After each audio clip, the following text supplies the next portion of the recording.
the zero method. You know, on your profile, because I like to read people's profiles, I was curious to know what was your main influence in regards to doing the book? Yeah, thank you. I mean, I lost my father 3 years ago, mid-June. And it was a profound experience. It's like we're talking about with grief. There's no language for it. And it sent me into a very deep place because he had been losing his health for years. So you get into a certain role around being a caregiver, about trying to reach achievement. If I do enough, I'll replace his failures. So that takes on so much space. And then all of a sudden in grief, it was about really getting to know I had to be vulnerable. My clinical psychology hat didn't serve me any further, right? I was just another guy going, and my clients could be sitting in front of me a PhD and I could be helping them, but some part of me was going, I don't have the answers to this. I can't, I'm going through my own thing.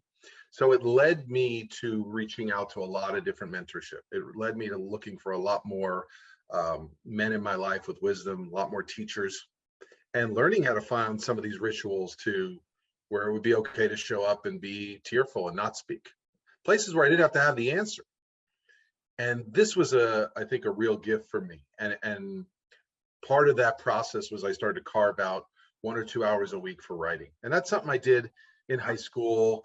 When I tried to, get the cute girl, I'd write poetry. It was kind of cheesy, right? I don't know if it worked, probably didn't. But, it was part of who I was. And this message about like, well, how is that going to serve you? It's not very masculine and that's not going to get you a job. And at some point I stopped writing. And occasionally over the years, people would write to me, they go, I still have your letters. I have still the things you used to write.